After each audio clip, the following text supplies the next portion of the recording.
جب حضرت be be مریم کچھ جوان ہوئیں تو ایسا ہوا کہ اللہ کریم کے حکم سے جبرائیل امین علیہ السلام آئے اور آ کر کے ان سے کہا کہ میں تمہیں ایک بیٹا دینے کے لیے آیا ہوں۔ تو حضرت بی بی مریم گھبرائیں، کہا انی اعوذ بالرحمن منک ان کنت تقیا، اگر تو نیک آدمی ہے تو دور ہو جا، میں اللہ کی پناہ مانگتی ہوں تجھ سے، مجھے آج تک کوئی مرد نے چھوا تک نہیں ہے۔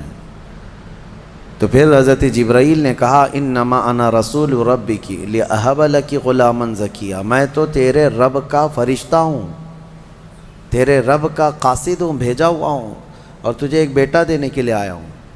بی بی مریم نے پوچھا، قالت انا یکون لی غلام ولم یمسسنی بشر ولم اک بغیا، مجھے بیٹا کیسے ہو سکتا ہے، مجھے آج تک کسی مرد نے چھوا نہیں اور نہ ہی میں بدکار عورت ہوں، مجھے کیسے بیٹا ہوگا؟ قال کذالک، جبرائیل امین نے کہا ایسے ہی اللہ چاہتا ہے۔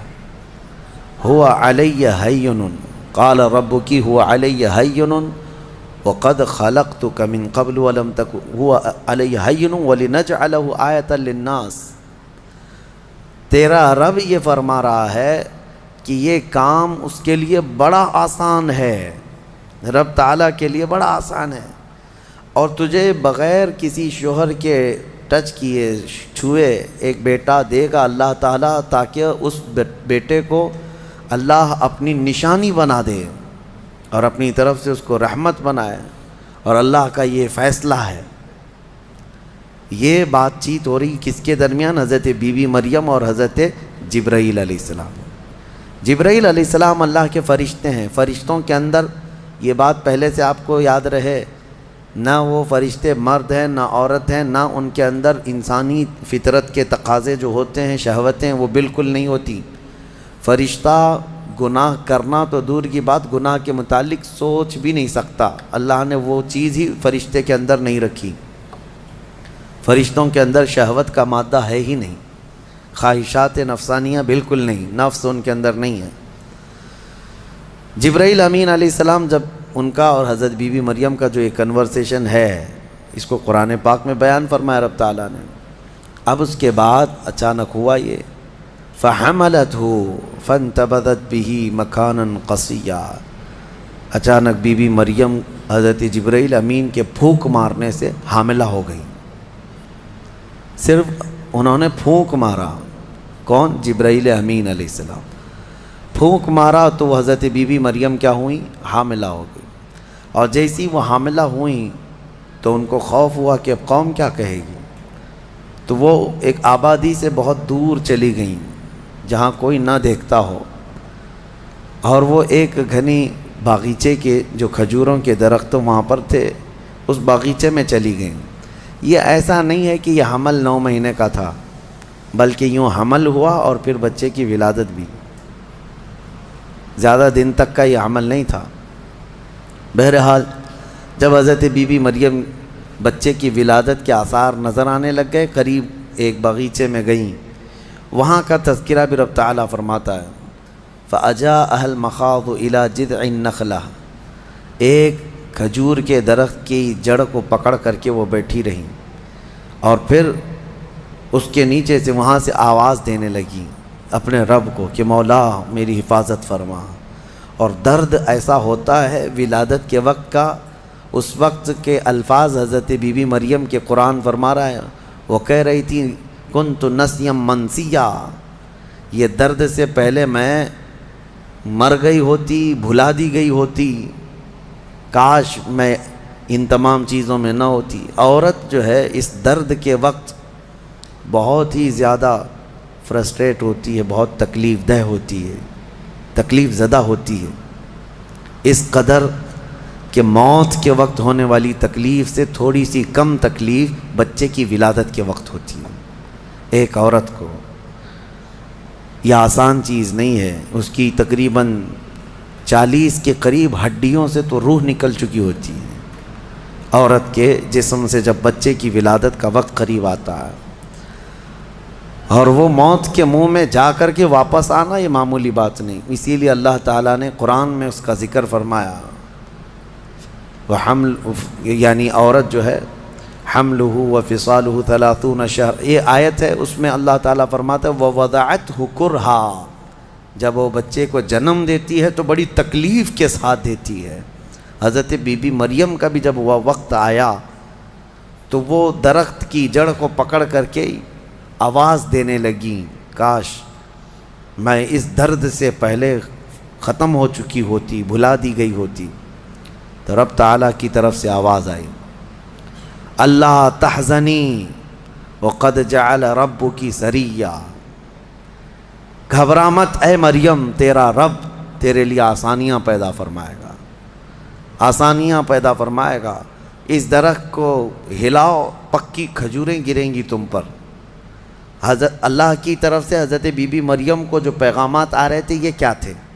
یہاں پر بھی میں بتا دوں، اللہ تعالیٰ اپنے بندوں کو جو پیغامات دیتا ہے اس کے 3 طریقے۔ ایک وحی ہے جو نبیوں کو دی جاتی ہے، یعنی وہ وحی ہے، اس کو وحی کہتے ہیں، جو اللہ تعالیٰ کا پیغام نبی کو آئے۔ وحی کے بھی کئی طریقے ہیں، ڈائریکٹ اللہ تعالیٰ سے وہ کلام کر لیں یا کسی فرشتے کے ذریعے سے کر لیں، جیسے جبرائیل امین علیہ السلام جو لے کر کے آتے تھے اور نبیوں کو پہنچاتے تھے، یہ بھی کیا ہے، اس کو کیا کہتے ہیں؟ وحی، وحی ہے۔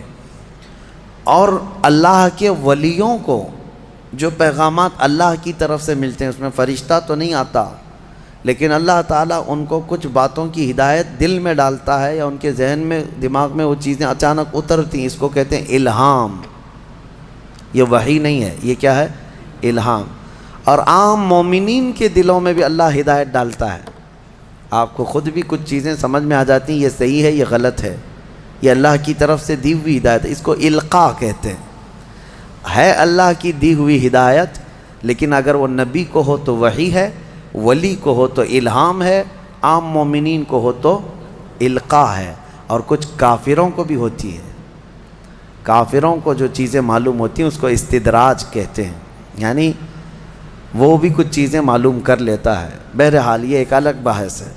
حضرت بی بی مریم کو یہ الہام اللہ کی طرف سے تھا۔ اللہ تبارک و تعالیٰ نے ان کو فرمایا کہ درخت کی یہ جڑ کو ہلاؤ، پکی کھجوریں گریں گی۔ کھجوریں گریں تو اللہ کا حکم ہوا فکلی وشربی وقری عینا، کھاؤ پیو اور اپنی آنکھیں ٹھنڈی کرو۔ درد زہ اس کو کہتے ہیں، بچے کی ولادت کے وقت ہونے والا درد۔ قرآن کے اعتبار سے اس درد کے وقت عورت کو کھجور کھانا چاہیے، کھجور سے افاقہ ہوگا، کیونکہ قرآن میں اللہ نے بی بی مریم کو یہ عطا فرمایا۔ وہ کھجوریں کھائیں اور اس کے بعد اب جو حکم تھا اللہ کا وہ کیا تھا؟ فَإِمَّا تَرَيِنَّ مِنَ الْبَشَرِ أَحَدًا فَقُولِي إِنِّي نَذَرْتُ لِلرَّحْمَنِ صَوْمًا، اگر کوئی آدمی تجھے نظر آ گیا بچہ ہونے کے بعد، بچے کو دیکھ کر کے کوئی بھی اگر تم کو نظر آیا تو بات مت کرنا کسی سے۔ اس وقت چپ کا روزہ ہوتا تھا، یعنی خاموشی کا روزہ، ہماری شریعت میں نہیں ہے، لیکن پہلے کی شریعت میں چپ رہنے کا روزہ بھی ہوتا تھا، یعنی وہ جو ٹائم ہے اتنے ٹائم تک کسی سے بات نہیں کریں، یہ ہونا چاہیے، لیکن ہماری شریعت میں نہیں ہے۔ کاش یہ روزہ عورتوں پر ہو جاتا، بہت سارے لوگ محفوظ ہو جاتے ہیں۔ خیر، حضرت بی بی مریم کو کہا گیا کہ چپ کا روزہ رکھنا، اور کوئی بھی اگر بات کرے تو اشارہ کرنا اپنے بیٹے کی طرف کہ اس سے بات کرو، میں آج چپ کا روزہ ہوں، یعنی وہ اشارہ لوگ سمجھ جاتے تھے کہ روزہ ہے۔ تو حضرت بی بی مریم وہاں جب پہنچی تو درد زہ کے بعد حضرت عیسیٰ علیہ السلام پیدا ہو گئے۔ وہ ایک پتھر پر جلوہ بار ہوئے، اور جیسے ہی پیدا ہوئے حضرت عیسیٰ علیہ السلام وہ پاک صاف تھے، کوئی دایا نہیں، کوئی نرس نہیں، کوئی نرسنگ ہوم نہیں، یہ اللہ تعالیٰ کی قدرت تھی۔ ایک صحیح سلامت بیٹا، اور وہ بھی اللہ کی نشانی بنانی تھی بغیر باپ کے۔ حضرت عیسیٰ علیہ السلام پیدا ہوئے اور حضرت بی بی مریم اپنے بیٹے کو اٹھائیں اور لے کر کے چل پڑیں ایک ہی دن میں، جس کو کہتے ہیں زچہ عورت، یعنی جس کا بچہ ہوا ہوتا ہے وہ عورت کمزور ہو جاتی ہے، لیکن حضرت بی بی مریم اپنے بیٹے کو اٹھائیں اور چل پڑیں۔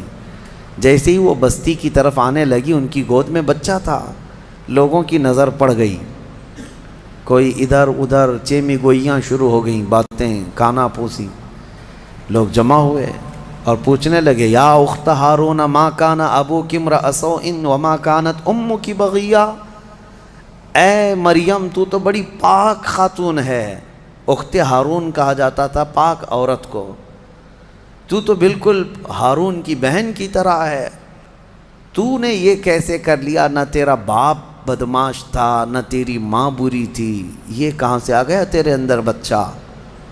فاشارت الیہ، بی بی مریم نے اپنے بیٹے کی طرف اشارہ کیا، اس سے بات کرو، میں آج چپ کا روزہ ہوں۔ لوگوں نے کہا قالوا کیف نکلم من کان فی المہد صبیہ، ہم اس سے کیسے بات کریں جو گود میں بیٹھا ہوا ہے؟ گود کے بچے سے بات کریں گے؟ تو اشارہ اس طرف کر رہی ہے۔ تو لوگ ابھی یہ بات چیت کر ہی رہے تھے، گود میں سے ہی حضرت عیسیٰ علیہ السلام بول پڑے، قال انی عبد اللہ آتانی الکتاب وجعلنی نبیا وجعلنی مبارکا اینما کنت واوصانی بالصلاة والزکاة ما دمت حیا وبرا بوالدتی ولم یجعلنی جبارا شقیا والسلام علی یوم ولدت ویوم اموت ویوم ابعث حیا۔ یہاں تک کا کلمہ عیسیٰ علیہ السلام نے گود میں ہی کیا۔ کیا کہتے ہیں؟ اے لوگوں میں اللہ کا بندہ ہوں، انی عبداللہ، میں اللہ کا بندہ ہوں اور اس نے مجھے نبی بنا کر بھیجا ہے۔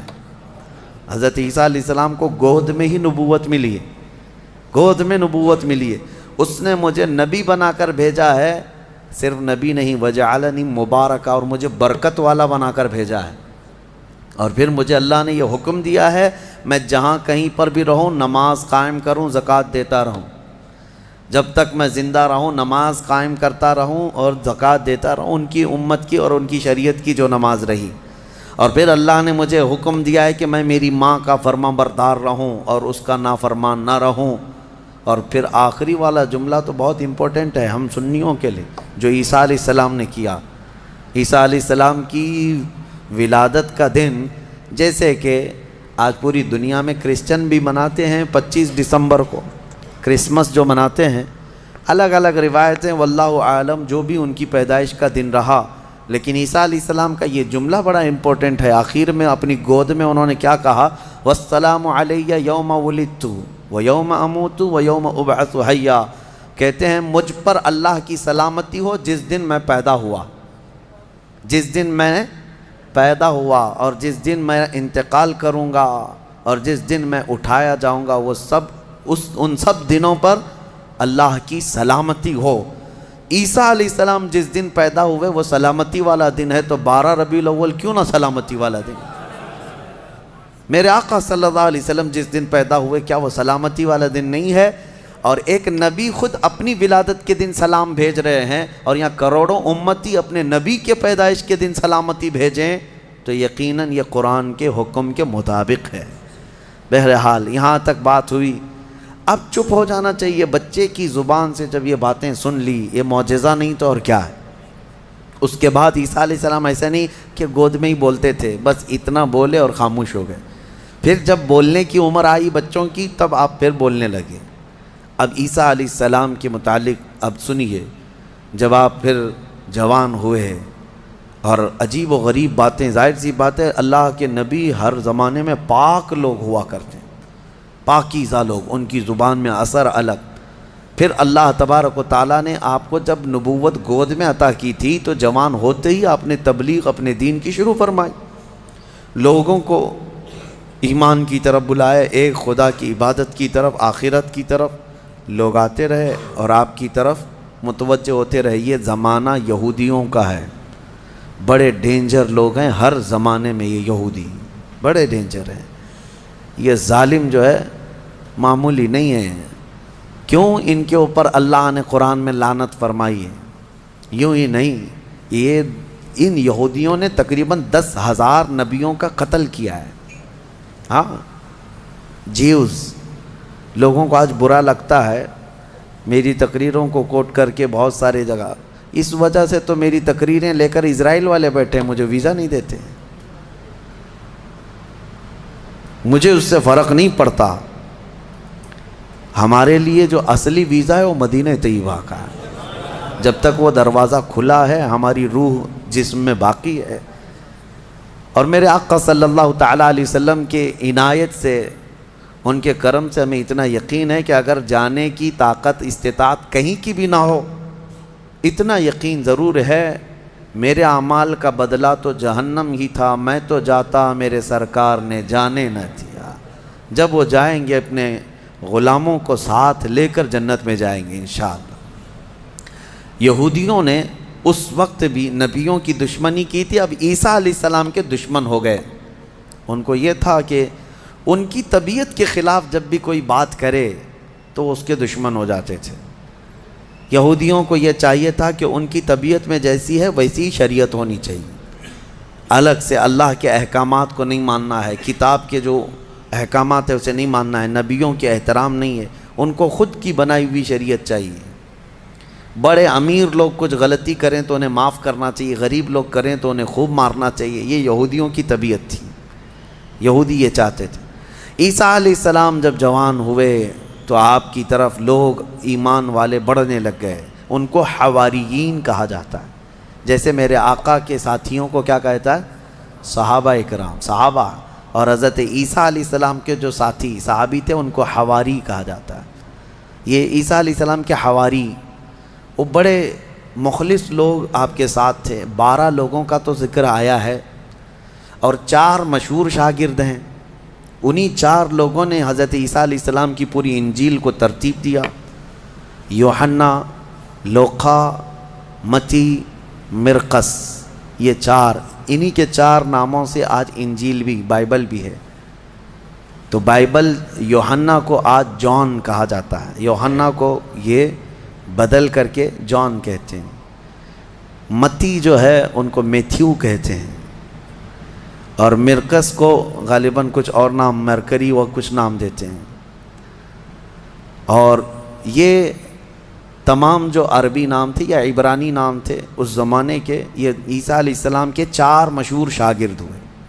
اب عیسیٰ علیہ السلام کے معجزے میں آپ کو بتاؤں، اللہ تعالیٰ نے 3 معجزے آپ کو دیے تھے عیسیٰ علیہ السلام کے، 3 معجزے مشہور ہیں۔ پہلا معجزہ یہ ہے کہ وہ نابینا آدمی جو مادر ذات پیدائشی اندھا ہے، اس کی آنکھوں پر ہاتھ رکھتے تو اس کو آنکھیں آ جاتی، اور جو کوڑ کی بیماری میں مبتلا ہے، سفید داغ کی بیماری یا کوڑ کی بیماری میں مبتلا ہے، عیسیٰ علیہ السلام اس کے جسم پر ہاتھ پھیرتے تو وہ کوڑ کی بیماری ختم ہو جاتی۔ سفید داغ آج بھی لا علاج بیماری ہے، کوڑ کی بیماری لا علاج ہے جیسے کہ مشہور ہے۔ اور تیسری چیز یہ ہے کہ مٹی کے پرندے ہوں، انہیں پھونک مارتے تو وہ زندہ ہو کر اڑ جاتے تھے۔ ہاں، مٹی کے پرندے، اس وقت ٹوائز ہو سکتا ہے مٹی کے بنتے ہوں گے، کھلونے۔ عیسیٰ علیہ الصلوۃ والتسلیم صرف مٹی کے پرندوں کو نہیں، کئی مرتبہ قبروں میں سوئے ہوئے مردوں کو بھی آپ نے زندہ کر کیا ہے۔ قبر پر کھڑے ہو کر کے آپ کہتے قم باذن اللہ، اللہ کے حکم سے اٹھ جا تو مردہ زندہ ہو جاتا۔ آپ نے اپنی زندگی میں 3 مردوں کو زندہ کیا، اور وہ جیے بھی اور پھر چند دنوں کے بعد پھر مرے بھی۔ یہ معجزہ تھا عیسیٰ علیہ السلام کا۔ اور اس کے علاوہ کچھ خاص باتیں ان کی یہ بھی ہیں، وہ فرماتے ہیں انبئکم بما تأکلون وما تدخرون فی بیوتکم، اے لوگو تم اپنے گھروں میں جو کچھ جمع کرتے اور جو کچھ کھاتے ہو میں ان سب کی خبر دیتا ہوں، میں سب جانتا ہوں، میں تمہیں خبر دے سکتا ہوں۔ عیسیٰ علیہ السلام اپنے گھر میں بیٹھ کر امتیوں کے گھروں میں کیا ہے سب جانتے تھے، یہ قرآن سے ثابت ہے۔ پھر بھی یہ ظالم ہمارے نبی کے متعلق کہتے ہیں کہ ان کو پیٹھ پیچھے کا علم نہیں تھا۔ بنی اسرائیل کے نبی عیسیٰ علیہ السلام کے بارے میں یہ یقین ہے، قرآن کہہ رہا ہے وہ اپنے امتیوں کے گھروں میں موجود کھانا جمع کرنا اس کو وہ جانتے تھے عیسیٰ علیہ السلام۔ اور وہ عیسیٰ جو خود میرے نبی کی امت میں آنے والے ہیں، جو اخیر زمانے میں میرے آقا کی امت میں آنے والے ہیں، وہ جب سب کے گھروں کے حالات جانتے تھے تو پھر میرے آقا صلی اللہ تعالیٰ علیہ وسلم اپنے امتیوں کے احوال سے کیسے بے خبر ہو سکتے ہیں؟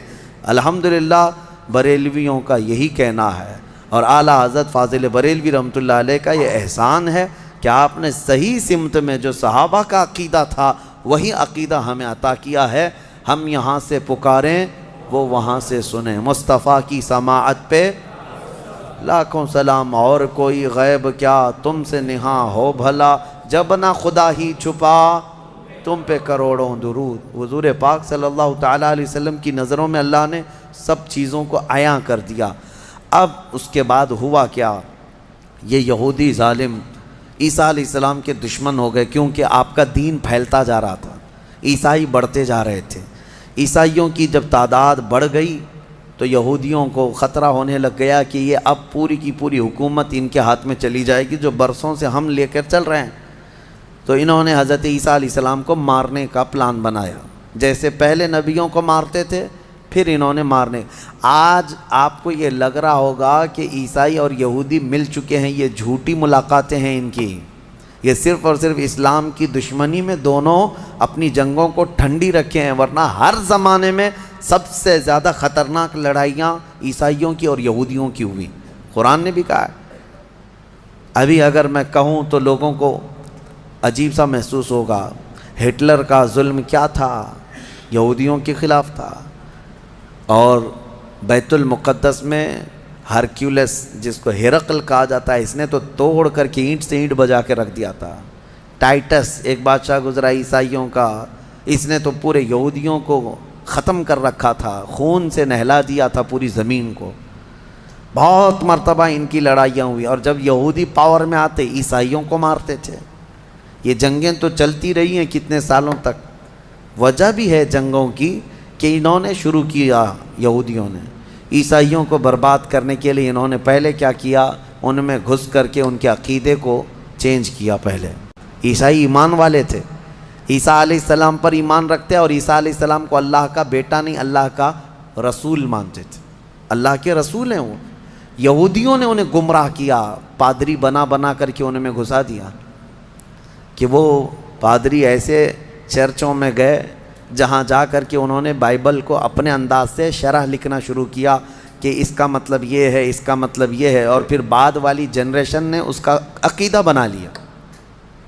یہ یہودی اسی طرح سے ہماری امت میں بھی گھس گھس کر کے فرقے بنائے ہیں، ان کا کام یہ ہے ہر زمانے میں۔ اور یہ میں ہوا میں نہیں بول رہا ہوں، باضابطہ انہوں نے یہ سب کام کر کے کتابیں بھی لکھی ہیں کہ ہم نے یہ کیا ہے، اعتراف کیا ہے۔ مارکیٹ میں آج کتابیں ملتی ہیں یہ جو کرتے ہیں، اور اس کے بعد اعترافی کتاب بھی لکھتے ہیں کہ ہم نے یہ کام کیے ہیں۔ بہرحال عیسیٰ علیہ السلام کو قتل کرنے کا منصوبہ بنایا اور ان کے گھر کے اطراف جمع ہو گئے۔ عیسیٰ علیہ السلام کو اللہ تعالیٰ نے وحی کے ذریعے بتا دیا کہ تمہارے دشمن تمہارے قتل کے درپے ہیں۔ عیسیٰ علیہ السلام اپنے حواریین سے رات میں ملاقات کرتے ہیں، ان کو دین کے ساری باتیں پیش کرتے ہیں، اور جو انجیل تھی جس کو یہ بائبل کہتے ہیں وہ سب اپنے شاگردوں میں تقسیم کر دیا، اور سب کو الگ الگ جگہ جانے کا حکم دیا کہ تم فلاں جگہ چلے جاؤ، تم فلاں جگہ چلے جاؤ، تم فلاں جگہ چلے جاؤ۔ اور پھر سب کو یہ اپنی آخری وصیت میں کہا میں اللہ کے حضور جا رہا ہوں۔ یہ ان کے آخری پیغامات تھے اپنے شاگردوں کو، اپنے صحابہ کو، اپنے حواریین کو کہا۔ ان کے حواریین سب چلے گئے، عیسیٰ علیہ السلام اکیلے تھے گھر میں۔ اب یہودیوں نے ان کے گھر کا گھیراؤ کر لیا۔ یہ قرآن سے جو بات ثابت ہے وہ میں بتا رہا ہوں، یہ آج تک عیسائیوں کو بھی ان کی کتابوں میں نہیں ملی بات، ان کو اس چیز کا علم نہیں ہے، لیکن قرآن میں ہے۔ کیونکہ عیسیٰ علیہ السلام گھر میں تھے، اس کے بعد عیسائیوں کو کہاں سے پتہ چلے گا کیا ہوا تھا۔ عیسیٰ علیہ السلام کے جو حواریین تھے وہ بھی دور چلے گئے تھے، گھر میں کیا ہوا کسی کو نہیں معلوم۔ ہوا یہ کہ یہودی قتل کرنے کے لیے آئے اور اپنے ایک بندے کو، اپنے ایک قاصد کو گھر میں بھیجا، جاؤ دیکھو عیسیٰ ہیں کہ نہیں۔ وہ اندر آیا دیکھنے کے لیے، عیسیٰ علیہ السلام تلاوت میں مشغول تھے۔ اسی وقت قرآن میں اللہ فرماتا ہے ہم نے عیسیٰ علیہ السلام کو اللہ نے آسمانوں پر اٹھا لیا۔ عیسیٰ علیہ السلام کو آسمانوں پر اٹھا لیا گیا، اور جو اندر آیا تھا اس کو عیسیٰ علیہ السلام کی شکل دے دیا اللہ نے، اور وہ بھی پوری شکل نہیں، آدھی شکل، اوپر سے وہ عیسیٰ علیہ السلام کی شباہت کا دکھتا تھا۔ وہ اندر ڈھونڈ ہی رہا ہے، بہت لمبا ٹائم ہو گیا۔ یہودیوں نے دیکھا ہمارا بندہ اندر گیا ابھی تک آیا نہیں، بہت دیر انتظار کرنے کے بعد جب وہ نہیں آیا باہر، تو سارے یہودی تلوار سوتے خود ہی گھس گئے اندر گھر کے اندر، اور جا کر کے دیکھا تو یہ شخص کھڑا تھا، عیسیٰ علیہ السلام کی شکل تھا، پکڑ کر کے لائے اسی کو کہ عیسیٰ مل گیا، عیسیٰ مل گیا۔ وہ جوش میں تھے، لا کر کے سولی پر چڑھا دیا اپنے ہی بندے کو، اس کو سولی پر سلیب پر چڑھا دیا اور قتل کر دیا۔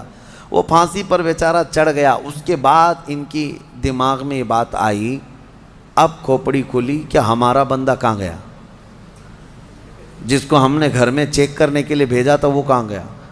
تو بعض لوگوں نے پیر یعنی ناف سے لے کے نیچے تک کا حصہ دیکھ کر کے کہا یہ تو ہمارا بندہ دکھتا ہے، ہمارا آدمی دکھتا ہے جس کو ہم نے اندر بھیجا تھا، اس لیے کہ اس کے نیچے کا حصہ جو ہے ہمارا وہ جو شخص تھا اس سے ملتا جلتا ہے۔ تو پھر وہ کہنے لگے یہ اگر ہمارا یہ آدمی ہے تو پھر عیسیٰ کہاں گئے، وہ کہاں ہیں، گھر کے اندر سے کہاں چلے گئے، ہم نے تو گھر کا گھیراؤ کیا تھا۔ وہ اسی شک میں پاگل ہوتے رہے بیچارے، یہ اگر عیسیٰ ہے تو ہمارا شخص کہاں ہے، اگر یہ ہمارا شخص ہے تو عیسیٰ کہاں ہے، اور زبردستی کسی کو پھانسی دے دیا، پھانسی پر چڑھایا اور اعلان بھی کر دیا سب کو کہ ہم نے عیسیٰ علیہ السلام کو پھانسی دے دیا۔ بیچارے یہ عیسائی نادان لوگ یہودیوں کی بات پر مان بھی گئے کہ ہاں ہمارے عیسیٰ جو ہے صلیب پر چڑھ گئے، صلیب پر چڑھ گئے، حالانکہ عیسیٰ علیہ السلام صلیب پر نہیں چڑھے۔ ہمارا عقیدہ یہ ہے کہ عیسیٰ علیہ السلام زندہ ہیں اور ان کو آسمانوں پر اٹھایا گیا ہے اور وہ آئیں گے واپس۔ اب یہاں بات یہ ہے کہ عیسائی سارے بھی جو ہے صلیب کے قائل نہیں تھے، یہ تو بہت زمانے کے بعد یہ سب آیا، یہ جو صلیب کا جو نشان ہے پلس کا جو نشان ہے، یہ نشان جو ہے بہت دنوں کے بعد ان کا آیا اور اس پر پھر وہ لٹکا بھی دیتے ہیں۔ عیسائیوں میں بھی الگ الگ فرقے ہوئے، آرتھوڈکس ہے، کیتھولک ہے، اور پھر کئی فرقے ایسے ہیں جن میں پرانے زمانے کے عقائد پر وہ لوگ قائم رہے کہ اللہ کے وہ نبی ہیں، بیٹا نہیں ہیں۔ بہرحال ان میں فرقے پیدا کرنے والے یہودی ہیں۔ اب میں یہاں پر ایک بات کہہ کر اپنی گفتگو کو سمیٹتا ہوں کہ یہ واقعہ ہو کر 550 سال گزر گئے تھے، عیسائی یہودی لڑتے تھے، مرتے تھے، 570 سال گزر گئے عیسیٰ علیہ السلام کے آسمانوں پر اٹھائے جانے کے بعد، تب مکہ مکرمہ میں محمد الرسول اللہ تشریف لائے، میرے آقا تشریف لائے، اور پھر جب آپ نے نبوت کا اعلان فرمایا اور قرآن اترنے لگا تو اللہ نے قرآن کی آیتوں میں 550 سال سے جو مسئلہ لٹیگیشن کا شکار تھا، کیوں سمجھ لیں جو پراپرٹی کسی کے حل میں نہیں ہوتی ہے، اس طرح کا مسئلہ تھا کہ کوئی حل نہیں کر پاتا کہ آخر ہوا کیا تھا، یہ اسلام کا احسان ہے یہ عیسائیوں پر بھی کہ قرآن نے بتایا کہ عیسیٰ علیہ السلام صلیب پر نہیں گئے بلکہ آسمانوں پر اٹھائے گئے۔ اور دوسری بات، عیسائیوں پر ایک بڑا احسان قرآن کا یہ بھی ہے کہ یہودی ہمیشہ بی بی مریم کو گالیاں دیتے رہے، یہودی ہمیشہ الزام لگاتے رہے کہ مریم کے ہاں بغیر باپ کے بیٹا پیدا ہو گیا، غلط عورت تھی، نعوذ باللہ معاذ اللہ، یہودی گالیاں دیتے رہے اور عیسائی صفائی دیتے رہے۔ لیکن یہ احسان ہے قرآن کا ان پر بھی کہ بی بی مریم کے ساتھ کیا ہوا تھا، یہ پوری تفصیل اللہ نے قرآن میں بتائی۔ عیسائیوں کو تو یہ چاہیے کہ قرآن کا احسان ہمیشہ ماننا چاہیے، بی بی مریم کی طہارت قرآن نے بتائی ہے۔